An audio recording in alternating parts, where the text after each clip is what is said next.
नमस्कार दोस्तों। आज की कहानी किसी फिल्म या फिक्शनल थ्रिलर की नहीं है, बल्कि एक असली इंसान की है, जिसने अपनी सामान्य शक्ल और आकर्षक व्यक्तित्व के पीछे एक ऐसा खौफनाक सच छुपा रखा था, जिसने पूरी दुनिया को हिला दिया। लोग उसे एक एजुकेटेड, वेल स्पोकन और चार्मिंग व्यक्ति के रूप में जानते थे, लेकिन असलियत में वह अमेरिका के इतिहास के सबसे कुख्यात सीरियल किलर्स में से एक था। यह कहानी है टेड बंडी की। और आज हम सिर्फ यह नहीं जानेंगे कि उसने क्या किया, बल्कि यह भी समझेंगे कि वह कैसे सोचता था, कैसे लोगों का भरोसा जीतता था और कैसे अपने अपराधों को अंजाम देता था। टेड बंडी ने अपने कबूलनामे में लगभग 30 लोगों की हत्या स्वीकार की थी, लेकिन कई एक्सपर्ट्स और इन्वेस्टिगेटर्स मानते हैं कि असली संख्या इससे कहीं ज्यादा हो सकती है, क्योंकि कई मामलों में सबूत नहीं मिले। उसका क्रिमिनल पैटर्न कई सालों तक अलग अलग राज्यों में चलता रहा, जिससे एग्जैक्ट काउंट आज भी पूरी तरह क्लियर नहीं है। टेड बंडी का जन्म 24 नवंबर 1946 को वर्मोंट में हुआ था। उसका बचपन बाहर से सामान्य लगता था, लेकिन अंदर ही अंदर उसकी जिंदगी में कई कंफ्यूजिंग और इमोशनली कॉम्प्लेक्स परिस्थितियां थीं। उसे लंबे समय तक यह बताया गया कि उसकी मां उसकी बहन है, जिससे उसके दिमाग में आइडेंटिटी कंफ्यूजन पैदा हुई। वह पढ़ाई में अच्छा था, डिसिप्लिन दिखता था और लोगों से बहुत अच्छे से बात करता था। वह हमेशा खुद को परफेक्ट नॉर्मल पर्सन की तरह प्रेजेंट करता था।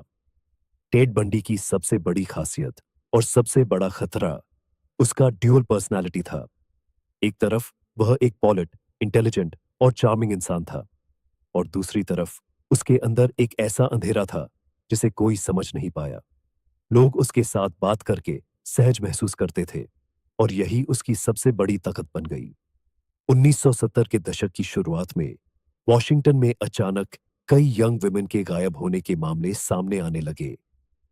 बंडी आमतौर पर अपने टारगेट्स को बहुत केयरफुली चुनता था। वह रैंडम नहीं, बल्कि वल्नरेबल सिचुएशंस देखता था।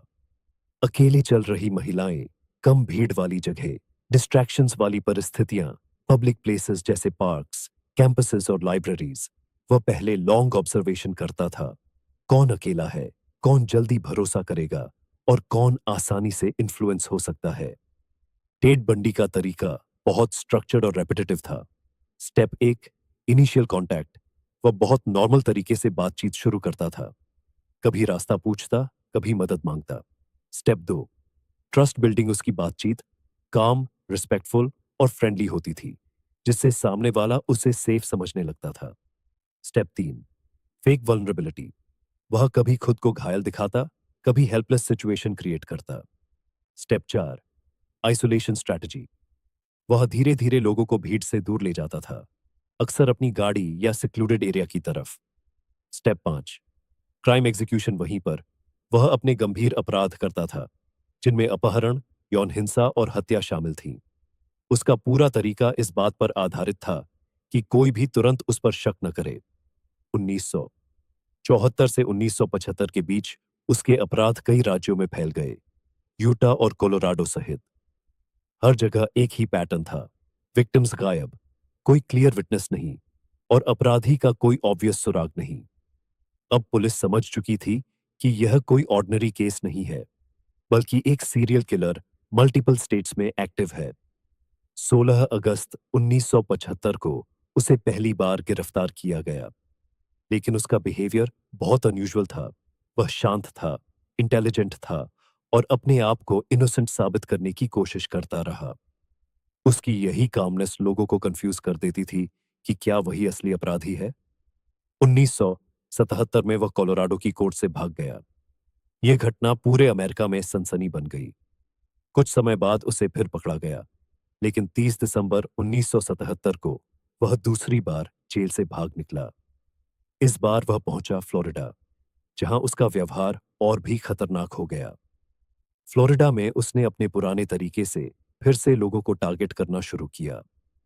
वह फिर से ट्रस्ट, मैनिपुलेशन और आइसोलेशन का उपयोग करता था, लेकिन इस बार पुलिस पहले से ज्यादा अलर्ट थी और उसका नाम नेशन वाइड मीडिया में आ चुका था। 15 फरवरी 1978 को उसे फिर से गिरफ्तार कर लिया गया। इसके बाद उसका पूरा ट्रायल दुनिया भर में चर्चा का विषय बन गया।